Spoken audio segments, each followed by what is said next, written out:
So I'd like to introduce a colleague and friend, Dr. Joe Hobot. Dr. Joe Hobot is a descendant of the Hunkpapa Band of the Lakota Nation from the Standing Rock Indian Reservation, where his grandfather and mother are both enrolled members. He was born and raised in the Minneapolis-St. Paul metropolitan area and holds a bachelor's degree from the University of Minnesota, a master's degree, did I say bachelor's? Yeah, I did say that right, okay, I'm just reading ahead of myself. A master's degree from the University of St. Thomas and a doctorate degree from Hamline University. Dr. Hobot has quite an impressive list of achievements, and quite honestly, I had a hard time trimming the list down, so here we go. He has worked at American Indian OIC since 2006. In 2005, he was named President and Chief Executive Officer. He also serves as an adjunct faculty member of the Falmouth Institute and serves in an ongoing capacity as a consultant with the National Urban Indian Family Coalition. In 2015, Dr. Hobot was the recipient of the Minnesota American Indian Chamber of Commerce's Bear Award for service to the American Indian community of Minnesota. In 2016, he was selected as a 40 under 40 honoree by the Minneapolis-St. Paul Business Journal. That same year, he also became a fellow at the Roy Wilkins Center for Human Relations and Social Justice at the Humphrey School of Public Affairs at the University of Minnesota. In 2017, he was appointed by Governor Mark Dayton to serve on the Minnesota Job Skills Partnership's Board of Directors. And in August of 2018, he was selected by the Aspen Institute for an Aspen Institute Ascend Fellowship. Dr. Hobot's keynote presentation is titled, Bring Your Culture to the Workforce. Speaking from an historical framework as an American Indian, Dr. Hobot will discuss ways that students can leverage educational and community opportunities right now without losing one's sense of identity or culture in order to achieve workforce success. And I would like to extend an opportunity after he's done at 11 to have a question and answer session. So if you're interested, please come down at the end and we'll sit in the front and you can ask him whatever you'd like. So without further ado, I would like to welcome Dr. Joe Hobot. So anyways, how mataki wasin unshimali owashde, Dr. Joe Hobot, greetings my relatives. I here before you in a humble and good way. I greet you in my traditional language of Lakota, Unkpapa Lakota from Standing Rock. I have a slide presentation, but I'm just going to qualify it right now by saying I'm probably going to deviate a little bit from it. It's more of a placeholder just to kind of organize my thinking and try to be as concise as possible because this is a really broad and deep topic. And so I just kind of want to provide some context and hit on some of the important highlights, circling back to the topic that Dr. Luker mentioned, which is the concepts of culture and how culture is really an integral role for success, not only in workforce development, but with the necessary precedent of educational development and obtainment as well. And so there are really kind of two questions that have been brought to me throughout the course of my career that I've had an awkward time responding to. And the first was, Joe, why do so many Native Americans fail in education? And this is usually citing or followed with the citation of data points about dropout rates for American Indian students in the K-12 system being north of 50% for over 80 to 90 years, or graduation rates at the 4-year or 5-year intervals being below 40% for 80 to 90 years. And so they wonder, why are they failing in education? And my response is, even in the face of those data points, that they're not failing. The second question is then, oh, I see you're being clever, Joe. So if they're not failing in education, then why is the public education system failing American Indian students?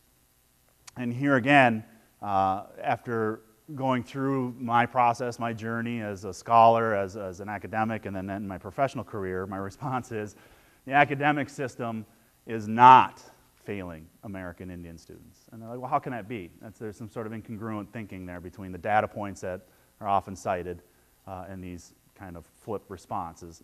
And really, when I've come to learn in my journey is that when you understand the traditional history of American public education, the system is performing exactly as it was designed to perform.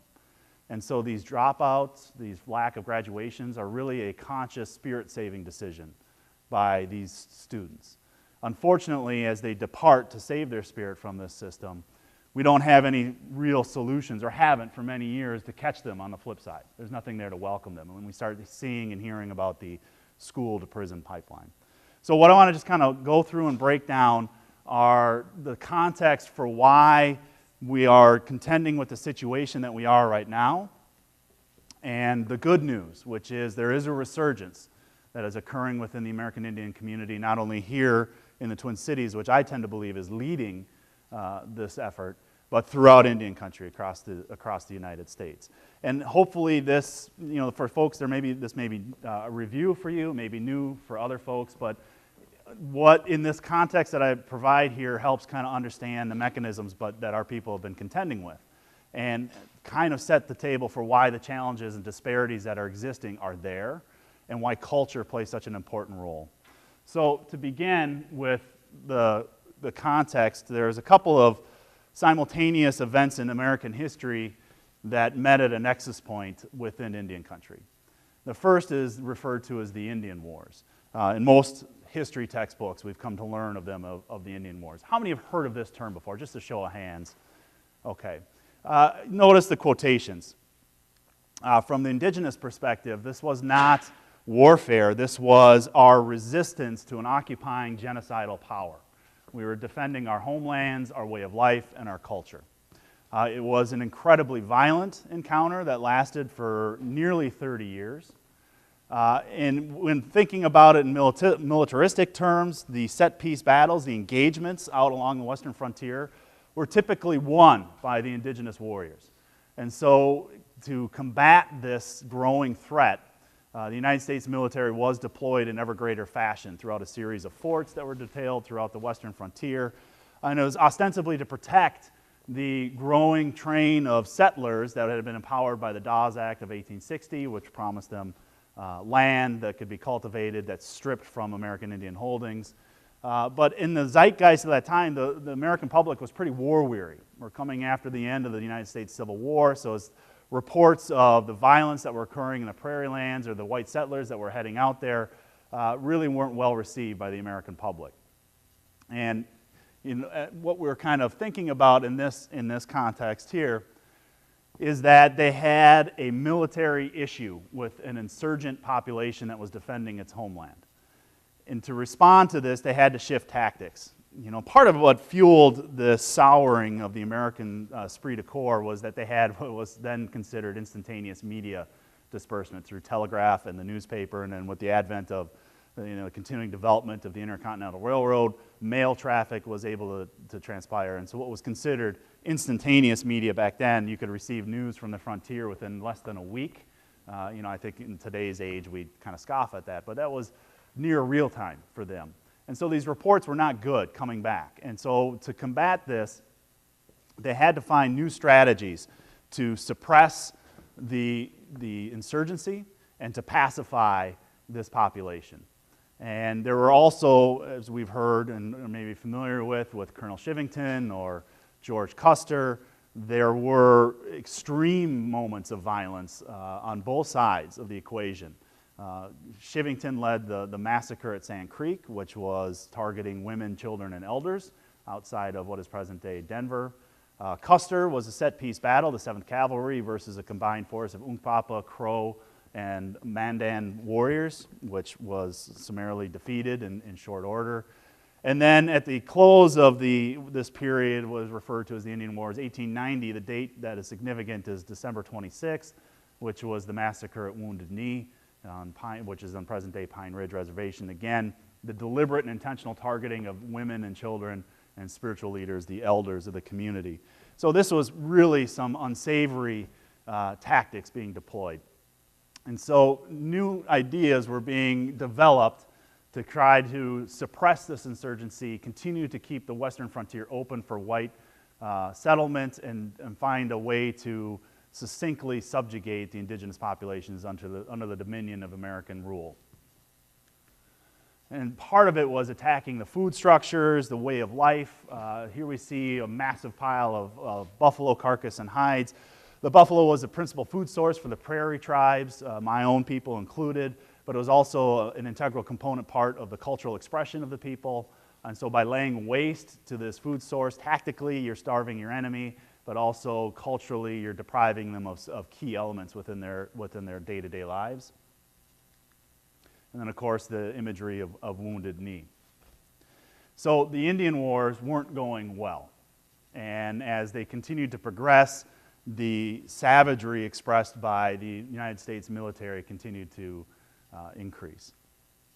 The second area that came in to complement this military approach to the subjugation of the American Indian people was the use of education, or what I refer to as the weaponization of education against the indigenous people. And when we start to analyze the antecedents, the origins of American public education, one of the seminal facts that comes out that is oftentimes overlooked is that it really wasn't used or intended to be an instrument to develop the intellectual capacity or the critical thinking skills of the student base. Its real intent and purpose was acculturation. And its inception point along the eastern seaboard with a lot of the schools in New England, Christian thought and ethos was really the emphasis point. And the 3 R's, as you will, reading, writing, and arithmetic, were supplementary in order to empower the indoctrination within Christian thought. And so what we view today is a typical expression of K-12 public education, which is critical thinking development, at least I hope that's where it's at, and learning these different content areas and the core skill sets in order to onboard into the modern world. That really wasn't the focus in the development of the school, is to create a culture. Particularly re-emphasized after the United States won its independence from the Empire of Britain. And at that point in history, the concern was that there was no unifying American culture within this polyglot of 13 colonies, particularly when juxtaposed against the strong national identities of France or England, which had deep cultural roots. And so the masters of the fledgling republic were concerned to sustain this new country. We needed to stitch together some sort of unifying element or unifying identity. And so therefore, public education at that point was the principal tool to leverage this activity. So when we think about the application of schooling towards the indigenous population, it was weaponized, in point of fact, that we could then indoctrinate the youth and hopefully stave off their development into resistors. That if they are understanding of the ways of Christian thought, they are taught to act and behave in the ways of the dominant culture, they'd be less apt to take arms against it. That they'd be more willing to accept the oncoming rush of Western expansion because they saw themselves as a part of it. And just a side note about the use of education as an acculturation tool or assimilation tool, it had 2 profound moments historically that reinforced it and seemed to validate it, particularly in the eyes of its proprietors.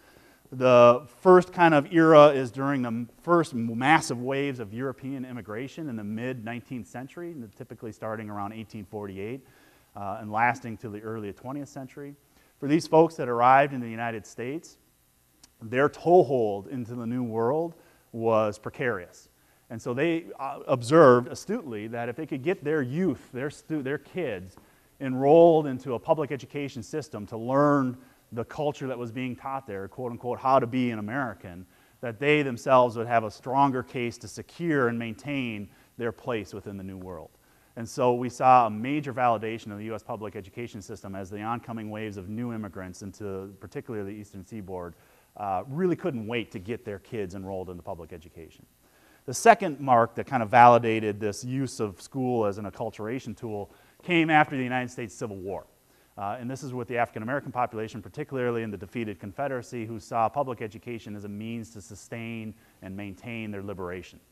And so whether it's the Freedmen's Bureau or the African American community schools that were developed at that time, public education as formulated and executed in the eastern seaboard was wholeheartedly adopted in the southern portion of the United States. Again, they saw inherent value add because they could maintain their liberty as newly freed people. The unfortunate piece is that no one objected to the nature of how school ran, that it wasn't necessarily to be a peaceful coexistence of multiple cultures, that it was the wholesale adoption of a prefabricated, Americanized sense of culture. So eventually, when this system turns west, it's met with an intransigent and angry population in the indigenous people who don't want to have anything to do with it. This kind of confluence of events crystallizes with Colonel John Pratt. He was a military man who was put in charge of a prison colony in St. Augustine, Florida. And his first major assignment was to take about 60 elders and warriors who had been captured in battle in and around the Wichita, Kansas area. And he took them down there to a prison colony in St. Augustine, Florida, and he was given the task, ultimately a free hand, to try to make something productive of what they felt were these savages. And through a rigid militaristic approach within this prison colony that was heavily weighted by corporal punishment and Christian ideology, he took open tactics to cut the hair of these prisoners, to change their attire into more standardized Western accepted attire, and a very heavy indoctrination into the ways of Christian church, all reinforced through brutal, violent corporal punishment. And within about a year, a transformation began to take hold for these prisoners, and folks in the town proper of St. Augustine marveled at how these former savages, warriors, are now like Christian gentlemen, intermingling in the town square and attending services, no different than any white person. Pratt took his ideas to the United States military and the United States government, and together came up with a plan that said, what if we took these applications and instead of taking a full year with a hardened adult whose minds are maybe set in the mental models that we have a little bit hard time deconstructing, we can approach it in a more malleable setting with youth. And so the creation of a systematized form of schooling, again, leaning heavily on the American acculturation that had been taking place already, was deployed as a military strategy against the indigenous people. In this sense, the phrase, kill the savage and save the man, was put into place. The initial foray was to create schools adjacent to reservation lands or encampments of American Indian people. It didn't work well because the students would leave and go home and begin talking in their indigenous languages and reverting back to their traditional customs and practices, or their parents or uncles or their elders in their families would just take them away from the schools. So quite quickly they realized, we're going to have to do something different. We're going to have to put these schools further away, and they're going to have to be round the clock, 24 hours a day. And we'd be at a better ability to incorporate some of those tactics that Pratt had used at a prison colony, most notably corporal punishment, as a means of reinforcing certain behaviors. And so the kill the savage and save the man manifested in what's known today as boarding schools. How many have heard of boarding schools before, or familiarized with it? These were involuntary. We sometimes, blanch at the current event stories that we see of children being forcibly separated from their parents at the borders in this current age. Well, this has been going on in Indian country for over 150 years. They would go and literally strip young children from their parents' hands and then take them several hundred miles away into a boarding school, force Christian ideology on them and the acculturation practice. And oh, by the way, the 3 R's might come along as well. This really hasn't changed much. By the dawn of the 20th century, that internal resistance was still present even within the boarding schools. We have stories shared from one generation to the next of the elders speaking in secret whispers to each other in their traditional languages. Ceremonies held in private within the bunks, the bunk rooms where they would sleep at night. They would find soft, small, quiet corners in order to go over seasonal traditional practices and customs and ceremonies. Much akin to a few people shouldering and sheltering a small candle and keeping that flame alight. They kept our culture going. Also, stories rampant of youth running away from the boarding schools, sometimes traveling over hundreds of miles through harsh weather, not making it home, dying en route, or making it home starved and shaken only to be recaptured and brought back. After about 40 to 50 years of this in operation, starting with the Carlisle boarding school, it wasn't having the overall desired effect of onboarding indigenous people into the main culture. When coupled with the military defeats or the type of sacrifices made at Wounded Knee, it had a powerful effect at finally ending the resistance movement militarily But now he had this problem of a lot of American Indian people kind of in between these borderlands because their traditional way of life have been defeated, if not massacred, and the new dominant culture isn't quite welcoming to them, so they're in this in-between world. And the boarding schools weren't as successful as they had hoped for this next phase. There were sympathetic voices, one of them being John Collier, who said that, who became elected official and served in the Department of Interior around this time in the United States government, who began to advocate some sort of hybrid. Do we have to jettison all the cultural aspects of the American Indian people? Some of these cultural practices are of inherent value to validate them as human beings, and if we can marry that to the other more traditional acculturation practices of education, we might find success. And so he was a strong advocate for shutting down the boarding school practices and instead either empowering schools that mirrored public education on the reservation lands or directly enrolling American Indian students off reservation into the public school system. In this way, the modeling behavior of working with other students from other cultures might rub off on the American Indian students, and they had the freedom to go home and still speak their language. He felt that they could probably do both. And this did catch favor with policymakers. What eventually happened throughout this, though, is the welcoming system, the K-12 system, had no intent of broadening its cultural conceptions. It was still highly structured around creating a prefabricated American identity. And oftentimes American Indian students were tracked or placed into tracking mechanisms which steered them into home economics or industrial arts and little else. And this really can be attributable to inherent structural racism of the receiving populations, the communities that held these schools, or the white government officials that went onto reservation lands and operated the Bureau of Indian Affairs schools, the BIA schools. There was no sentimentality given for American Indian culture. The real push was, again, around assimilation. And this would last really for the next 40, 45 years. Here we see some images of public schools with American Indians working their way to becoming proper U.S. citizens.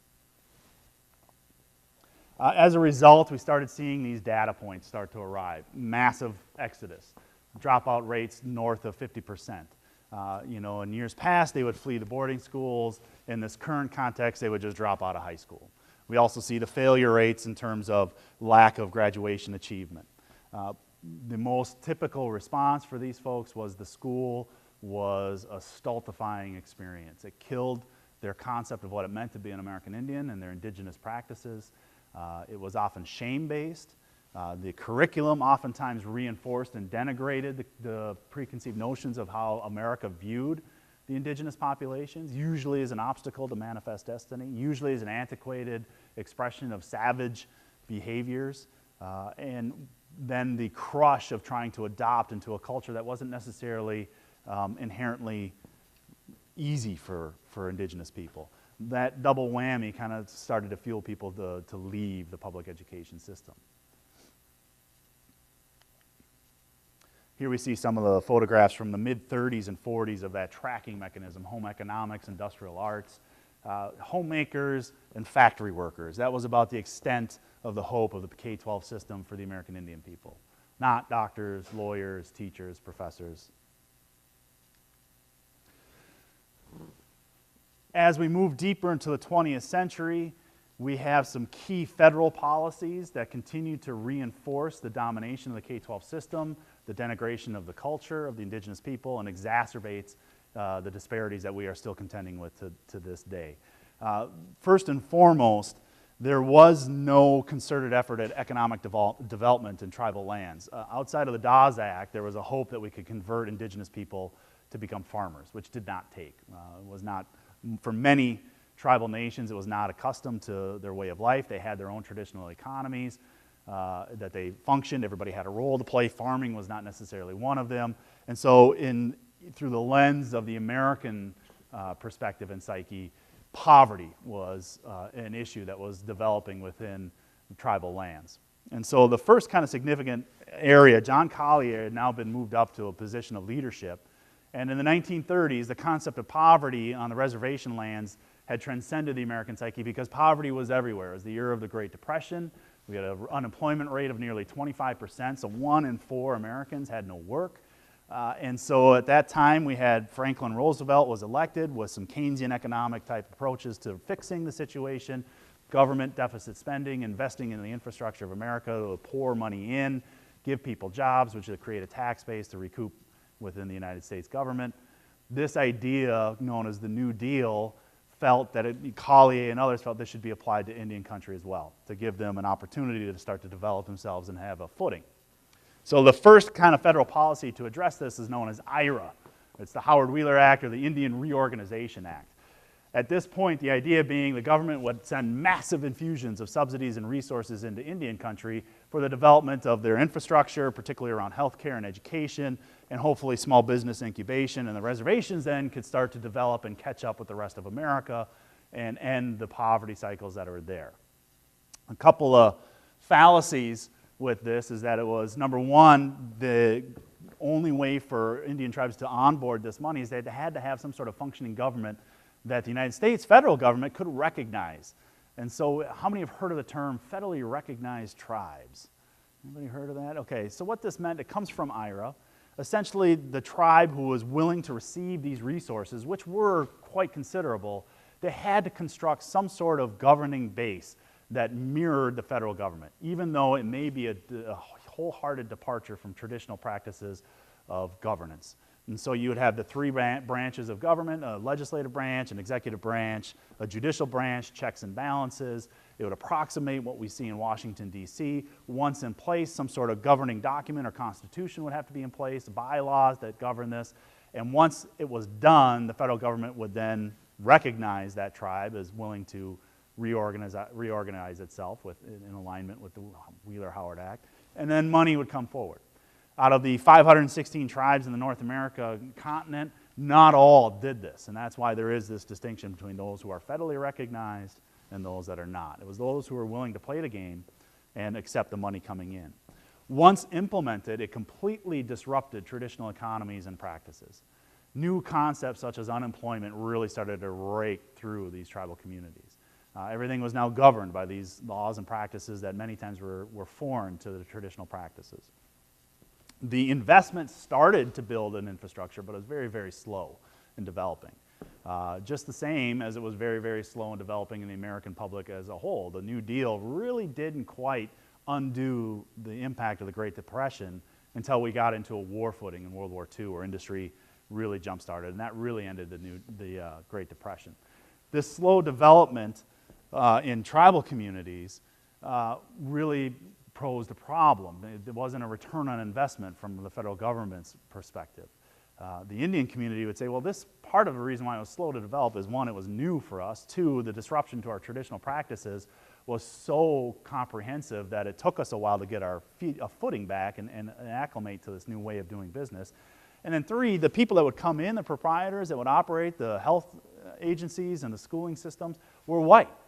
They didn't understand who we were as Indian people. And they would just come in and further try to assimilate us into a culture that we weren't necessarily readily able to adapt to. And so this all was a perfect storm that kind of stunted the growth and development within Indian country from IRA. As we move forward a little bit in time, we go through World War II and we get into the 1950s, and we have a massive economic boom in America. We come out, we're the champions of World War II, according to our history textbooks. We won, the son of a gun. And as a result, we were able to convert the massive industrial development that was on a war footing back to a civilian purpose. And jobs were aplenty, and the economy was one of the largest expansive growth periods for the United States economy that we have ever known. At that time, the elected officials in Washington, the zeitgeist, the political zeitgeist of the time, was in a full deconstruction of the New Deal mode. They didn't need the government to be as involved. The business of America was the business of America. And so at every turn of the way, we see in further development of the Republican Party. President Eisenhower comes into play, and we start seeing bit by bit key ingredients of FDR's New Deal being deconstructed and replaced. The IRA, Indian Reorganization Act, and the investment in Indian country was not excluded from this change and challenge. And really what kind of came about in discussions by the mid-50s is all this money that's been poured into Indian country, the needle really hasn't moved much. and perhaps we've increased the level of dependency on government subsidies. So if we reduce that and or eliminated it, as we are deregulating in American businesses in the urban areas of the country, we might foster economic development in Indian country, or so the thinking went. So by the early 50s, what is known as termination policies were put into place, which essentially, long story short, cut those government subsidies going into Indian country. The thinking being, well, this will spur growth. They'll stand on their own 2 feet. It didn't happen that way. In fact, the bottom fell out. For all the reasons why IRA was slow to take hold, continued to inhibit their growth, and now that you cut the money off, that poverty just sprang up, and within 8 months, it was clear, even to the people in Washington, D.C., that a new man-made manufactured crisis was on hand as the poverty became to pandemic levels throughout Indian country. So quite quickly, they tried to get responsive and create a secondary policy to try to alleviate the poverty that was there. And as we all know, when poverty hits to such levels, it's incumbent with all kinds of other secondary issues, such as crime, alcoholism, breakdown of the family homes, despondency, suicide rates. All of that became quickly apparent within Indian country when termination policy is put into place. So the next phase was that if like trying to plant seeds to grow food in a desert, if it doesn't work because the soil has no nutrients, what if we moved the seed to where the nutrients are? So if economic development wasn't occurring on tribal lands in these areas as a result of government investment, but yet in America's cities in the 1950s where this miraculous post-war boom was happening, what if we moved the folks to where the jobs were? And thus came into effect the next U.S. policy known as relocation policies. And show of hands, how many have heard of termination and relocation policies? These loom large even to this day. So essentially, relocation policies was another small, limited investment of government resources into tribal lands. They would pay a small stipend, travel expenses, to move nuclear-sized families. This is mom, dad, couple of kids, not a traditional sense of an extended family that indigenous people tend to hold. But they would move them off the reservations to destination points, urban areas where the jobs were. If they come down from the reservations into the urban areas, they'd probably be more likely to find work and bring themselves up and out of poverty. Everybody who's anybody was getting a job in the 1950s, or so the thinking went. Well, for the indigenous populations on the tribal lands who were willing to take a shot because the poverty was that bad, the destitution was that impactful, many took the offer. And we saw a massive internal migration of American Indian people off reservations into urban centers. To this day, 70% of American Indians live off reservation. In the state of Minnesota, 60% of American Indians live within the Twin Cities area. So there's more American Indians living in the Twin Cities than there are on the reservations, which even at the highest levels of elected office, in my discussions and my work, people are still surprised by that. Beyond that, because they were coming from all over to centralized locations, there was a diaspora of indigenous people within these urban centers. So here in the state of Minnesota, there's 11 federally recognized tribes. In the Twin Cities, particularly at my organization where my day job is, we had over 36 tribal identities classified within our client base. So these are folks coming from all over the country to urban settings like the Twin Cities. My own family came from South Dakota by way of North Dakota to the Twin Cities. So oftentimes folks don't realize just how diverse the urban American Indian population is. So unfortunately, it was kind of a myopic vision. Once folks got off the bus, there was no job waiting for them. And oftentimes they were confronted with a highly segregated and racist society within these urban settings. This is what gave birth to Dr. King and the Civil Rights Movement in the South, but it had implications in all cities. And his work carried him there. No different for the American Indian people. So quite quickly, that destitution and poverty that had been prevalent on the reservation lands, like a cancer, metastasized right down into the urban settings as well. Because of their previous history with academics in the K-12 system, the denigration of their culture, their experience with public education, there wasn't much to receive them. There wasn't much hope for them to remedy their situation. So they started to kind of band together into enclaves of their own population. And from the mid-60s until just very recently, till about the turn of this century, Minneapolis was the largest urban Indian concentration in the country. It's much more diffuse now as folks are moving up and out of the city in the urban core into suburbs and become homeowners. Now, 1972, we have the Indian Education Act, the kind of departure point between termination and relocation in the mid-50s, and now here we are in 1972. In between that, we had the 60s, man, and identity politics, and the reassertion of diversity, and the need to recognize the harm that the American government has done to people. And this is really kind of brought forward by the work of Dr. King and the Civil Rights Movement, coupled with a lot of revulsion towards the Vietnam War, and really a disillusionment with the United States government. Well, and we'll get to it a little bit down the road, it was no different in Indian country, as we had two competing areas that came forward, the United Tribes of All Nations, led by Richard Oakes, and the occupation of Alcatraz Island in 1968, and then here in Minneapolis, the formation of the American Indian Movement galvanized the indigenous people to start making demands and start to get involved politically and start to really kind of own the power that they have as citizens, as dual citizens, not only of tribal nations, but of the United States government. Well, by 72, we started making inroads, led by then New York Senator Robert Kennedy. An inquiry was made into the discrepancies and disparities that have been perpetrated on indigenous peoples, particularly through the K-12 system, and they felt that there was a need to reinvest and acknowledge the cultural differences of the indigenous people, to try to bolster the K-12 system to meet the needs, the unique needs of the indigenous people. So we have the Indian Education Act 1972. For many, many years it was called Title VII or Title VII programming. Now with the adaptation of ESSA, it's Title VI programming.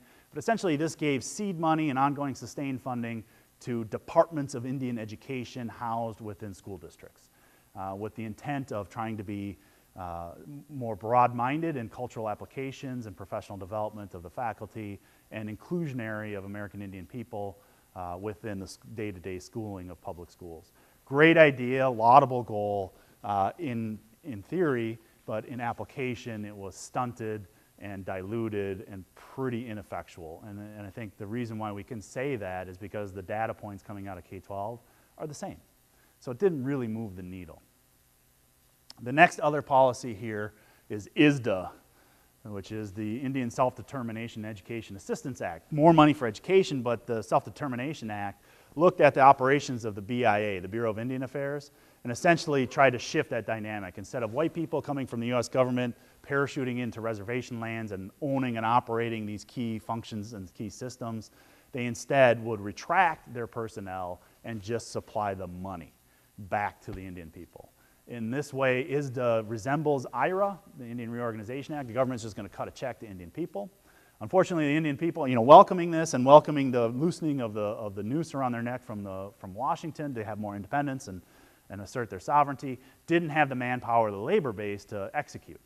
And so this is an ongoing struggle within Indian country. They don't have a wealth of doctors and lawyers and administrators to provide these services. And so they've been playing catch-up since 1975. And there's been amendments to this law, but its root cause is because of the failures of the design failures of K-12 education, which was never meant to empower indigenous people. It was meant to Americanize indigenous people.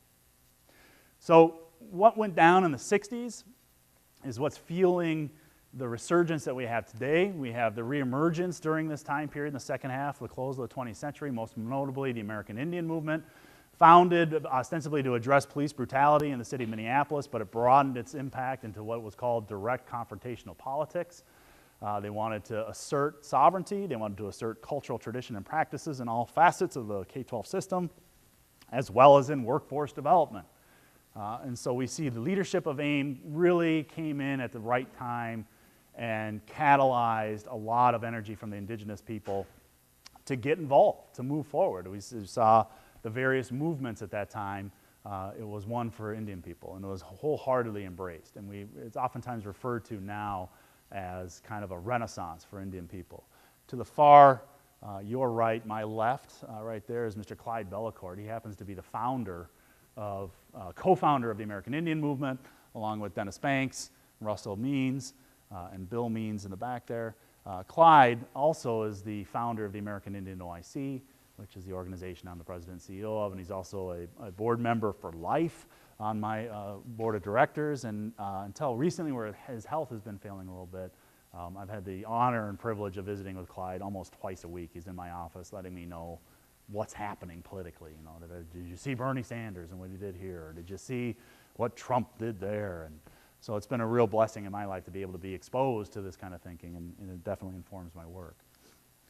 So as we kind of talked about, they really emphasize the need to indigenize these practices. And one of the keynotes that I want to talk about here is that they, without seeking approval, they just thought it up and did it. They created indigenized schools. The Little Red Schoolhouse and the Heart of the Earth Survival School were the first two fully indigenized, community-governed applications of a learning environment that operated wholly outside of the K-12 system. Both these schools anchored themselves within the culture of the indigenous people, with a little bit of the 3 R's thrown in place. And for the first time, we saw attendance rates and participation by community leaders and parents and the students really dramatically rise. These schools are no longer with us, Little Red Schoolhouse and Heart of the Earth Survival School, for a variety of reasons. Some of it was financial mismanagement. Some of it was outward hostility expressed by the K-12 school districts that they were working with. They were either co-opted or just bureaucratically red taped out of business. And some of it was a failure to incorporate some of the 3 R's. And so while they were rich in teaching culture, drum, song, regalia construction, origin stories, they were lacking in the development of those core critical skill sets, math, reading, comprehension, and the sort. So A.I.M, many of the A.I.M leadership, like I mentioned, Clyde Bellecourt, founded a whole slew of indigenous nonprofits, community organizations. And then they started to band together in a collective known as the Metropolitan Urban Indian Directors Group. And this is over 25 American Indian nonprofits that come together to share in what their work is doing, find ways to support and fundraise together, and most critically, to advocate on behalf of one another. I had the distinct honor of serving as the chair of MUD for 3 years and was the architect of a broad overhaul and redesign that brought it kind of back into the mainstay. What MUD significantly captured, though, in terms of culture and education, is it has 2 key pieces of policy in place. The first being a memorandum of understanding with the city of Minneapolis, which brings resources in to the community. We have a standing meeting pattern with the mayor of Minneapolis, and we have 2 city hall members that are staffed to meet with us on a regular basis to understand what's going on within the Indian community throughout the Twin Cities, but at least Minneapolis is proactive in looking on their side of the river, what's happening. And this MOU was quickly leveraged to get an MOA, a Memorandum of Agreement, with the Minneapolis School Board. And this is both our first of its kind in the nation, but the MOA is quite significant because it allowed for the development of alternative schools under contract with Minneapolis Public Schools and provided more resources to supplement the Title VII, now Title VI programming in Indian Ed and Minneapolis Public Schools, and really put a lot of pressure on Minneapolis Public Schools to adhere to the desires of the community, of what they wanted to see in terms of curriculum redesign and redevelopment, the incorporation of traditional languages as a viable content to be taught and earn credit for, as well as professional development for non-native teachers to understand our community and our practices and our history. And hopefully, through that understanding, realize that the K-12 system is one of the chief principal authors of the disparities that we're experiencing. MUD and its collective gravity was able to engender those agreements, and now they're being looked at throughout Indian country across North America as seminal events that are looking to be replicated. There's our cool logo. If you notice, there's 11 stars for the 11 federally recognized tribes. Shifting gears into resurgence and what we see to be working. This is kind of where our work at American Indian NYC and my work as a consultant, there's this organization that I am very proud to be affiliated with, the National Urban Indian Family Coalition, based out of Seattle, has really taken the assignment seriously of educating folks about this diverse urban American Indian population that is off reservation. It is the happenstance of termination and relocation policies. That's why it's there. And so they have taken the lead in educating policymakers, philanthropic concerns, national philanthropies, national foundations, as well as state and local foundations about this unique population, about the need for investment into this population, and the need to support the community-based organizations that are embedded within these communities that are on the front lines doing good work. There's its logo, pretty nifty looking. And so what we do is, and I've been a part of some of this work here, they had a very seminal paper that I have copies here called Making the Invisible Visible, which it was a 2-year statistical analysis of the demographic and population breakdown of the urban populations. And then I was commissioned to write a report on alternative indigenous schools. My organization happens to operate one called Dakota Prep of American Indian NYC. There's another one called Nawa Center School, both not charter schools. They're alternative schools run by community-based organizations that are under contract with Minneapolis. Well, it turns out there's a handful of these type of operations throughout North America. So they tasked me with traveling to these locations and just writing about what it was that I saw, what was working, their creation stories, how these schools came about, and what, from someone that's outside of the community looking in, would classify, I believe, as an emergent indigenous pedagogy. The NUIFC disseminated that widely, and it's really putting a big spotlight on some of the work that indigenous organizations are doing. And then they're also fostering the creation of MUDs, Metropolitan Urban Indian Directors Group, in other cities. And I've recently participated in a collective work in Albuquerque, working with the Americans for Indian Opportunities.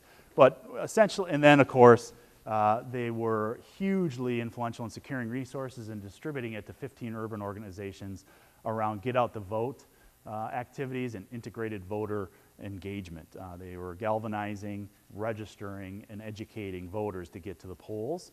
And our organization, the American Indian NYC, was one of the 15 national organizations that participated, and it was wildly impactful. It was implemented in the late summer of 2018 with the goal of having as much of an impact as we could within the 2018 election cycle. And nearly 70,000 voters were engaged, either early registration or pledges to vote form. And then over 3,000 were actually escorted to the polls. The African American community in the South has something similar called Souls to the Polls. Well, this was our indigenous effort at it. And the NUIFC is kind of quarterbacking all of these national efforts to empower the Indian community, particularly the urban Indian community. And that's what, thank you, Julie, for handing out. Those are the two reports that I referred to there. And then our work, the American Indian NYC and the NUIFC, in collaboration, we are working to bring together the schools, those independent indigenized operations that are featured in the Resurgence work, into a community of practice. So we have a national convening that has finally we've secured resources to bring these folks together, to learn from one another, to help support one another. And we've also leveraged my interactions with the Aspen Institute to support this work.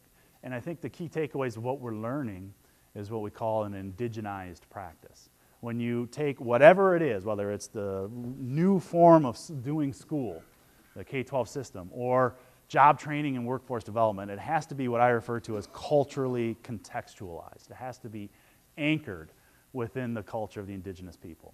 In the urban setting, it's a little bit different because there's so many tribal representations and variants there. So we try to do what is most ubiquitous. Here in the Twin Cities, the larger populations are Anishinaabe or the Ojibwe from up north, and Dakota here in the south. So oftentimes we kind of default to those customs and practices. Within the schooling, it is reflected not only in the types of curriculum we use, but in how we redefined and re-delivered the learning space for our students to operate in. We carve out space for our adult learners to congregate together as a community. We bring in elders or our cultural carriers to continue to educate about our practices, traditions, customs, and histories.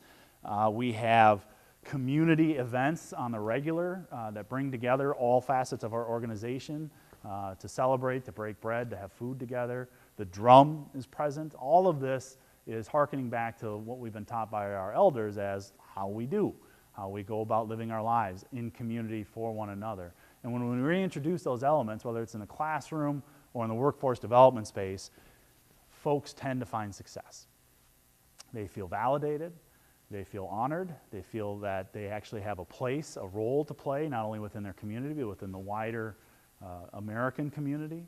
And so they double down and stay engaged and succeed. And so we feel that this is really where the next action is to come from in this resurgence model, is to further develop these alternative school systems, to create essentially a rival school system to that of the K-12 system that is not competitive. It's just going to work in concert and complement to the K-12 system. And then we also see it in workforce development. As they achieve academically, they can transition over and learn the skill sets to get a meaningful career placement and earn a meaningful wage. And we also look at concepts such as lifelong learning, which is not really new to Indigenous people. That's how we believe why we're here for. There is no end point in our education. I don't mean to bum you out. You're all thinking when I get to graduation, I'm out of here. But the reality is, particularly in this new sophisticated economy, you're never going to be very far from a classroom.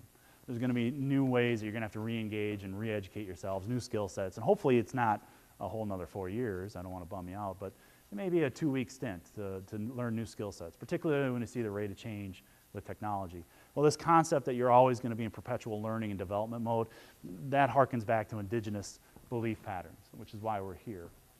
And so by welcoming in our adult learners who have kind of fallen out of favor with the academic skill system, coming back in and wiping away that stigma of having failed and saying, no, the system was never designed to empower you. We're doing it differently. Welcome back. We see a newfound re-engagement of our adult learners.